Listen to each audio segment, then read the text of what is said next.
Bonjour.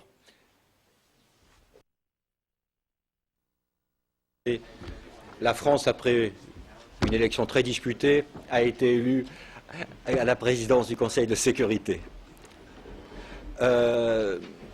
Donc nous avons présenté le programme du mois de février du Conseil de sécurité qui a été approuvé par le Conseil aujourd'hui. Donc je vais vous en donner les grandes lignes et ensuite je répondrai à vos questions.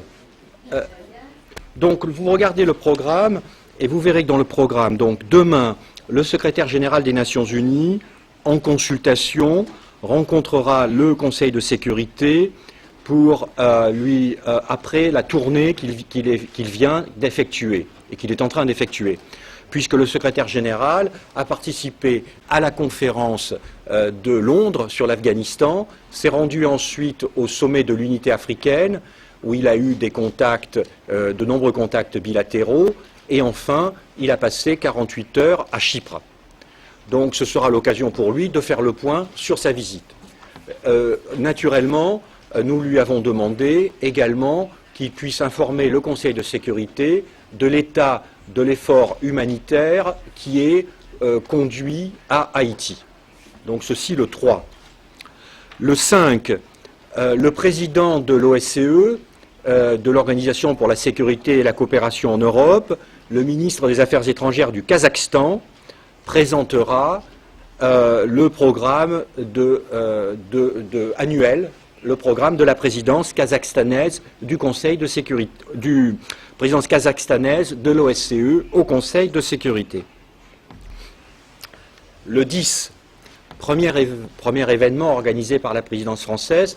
Comme vous le savez, Britanniques et Français, nous travaillons ensemble depuis un certain temps sur l'amélioration de l'efficacité des opérations de maintien de la paix.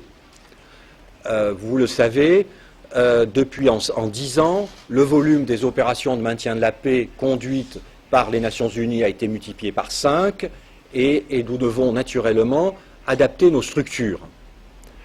Un certain nombre de textes ont déjà été adoptés par le Conseil de sécurité à l'initiative de la France et du Royaume-Uni et nous poursuivons dans cette voie. Donc le 10, nous allons demander à M. Leroy et à Mme Malcorra de venir au Conseil de sécurité en consultation pour discuter avec le Conseil de sécurité de ce que le secrétariat a pu faire et entend faire dans ses méthodes de travail, dans son organisation, dans ses moyens, pour améliorer la gestion des opérations de maintien de la paix. Donc ce sera consultation sous la forme de questions-réponses, le Conseil de sécurité voulant suivre la manière dont le secrétariat conduit les opérations de maintien de la paix. Mais le vrai débat sur le maintien de la paix sera le 12 février sur les stratégies de transition. Les Nations Unies ne sont pas, je dirais, les Nations Unies ont une certaine expérience dans la conduite des opérations de maintien de la paix, mais la question qui se pose à nous, c'est la transition, c'est-à-dire comment, d'une certaine manière, comment retirer les forces des Nations Unies sans que cela ne signifie l'effondrement de tout ce que nous avons fait. C'est-à-dire comment passer du peacekeeping au state building, comment travailler tous ensemble et pour laisser derrière nous, après une opération de maintien de la paix, laisser derrière nous des structures étatiques assez solides pour empêcher le retour de la violence. Alors cette transition est toujours difficile parce qu'elle implique la coopération de nombreux acteurs. Parce qu'il y a non seulement les Nations Unies, mais les agences et les fonds des Nations Unies, mais il y a aussi la Banque mondiale, il y a également les banques régionales de développement, l'Union européenne, les organisations non gouvernementales. Donc, essayons de réfléchir ensemble au succès de ces transitions. Nous inviterons le représentant spécial en Sierra Leone, M. Schulenburg, qui pourra nous faire part de son expérience d'une transition relativement réussie, Mme Loy au Libéria, puisque le Libéria est en voie de transition, et enfin M. Doss en République démocratique du Congo, puisque la transition au Congo est, je crois, le défi majeur qui attend notre organisation. Comment mettre un terme à la plus grosse opération des Nations Unies dans une zone très difficile.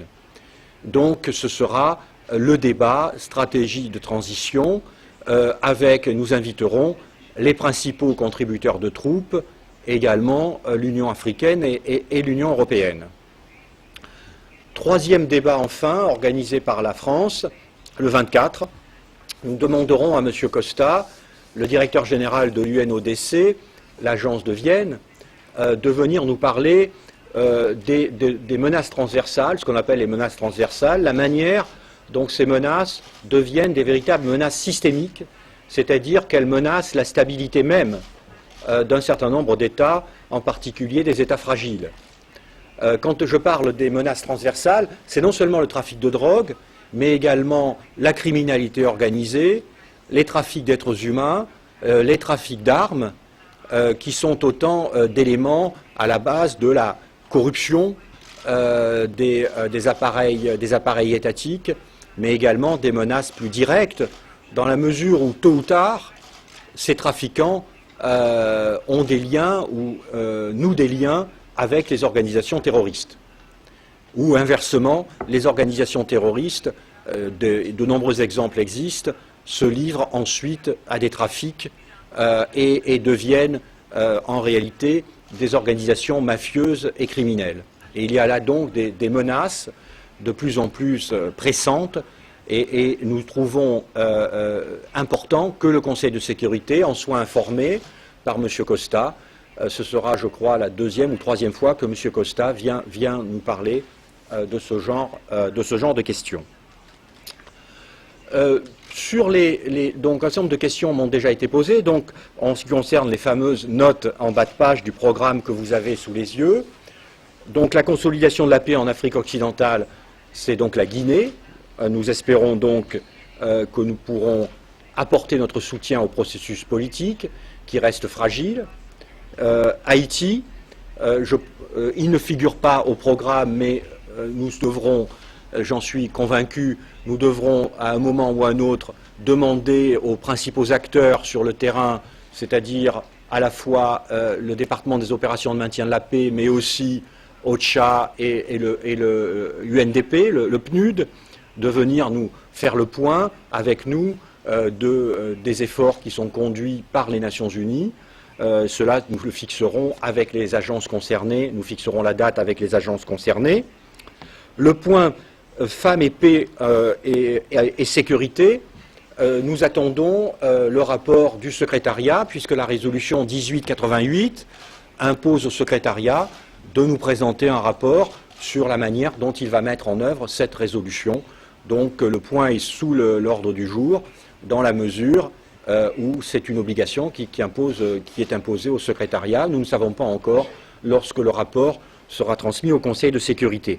Et enfin, non-prolifération, la question a déjà été posée. Ce point nous permet d'évoquer au Conseil de sécurité les crises majeures de prolifération auxquelles nous faisons face, et donc avec l'éventualité que la crise iranienne puisse venir sur la table du Conseil. Mais, je le répète, à ce stade, ce n'est qu'une éventualité. Merci.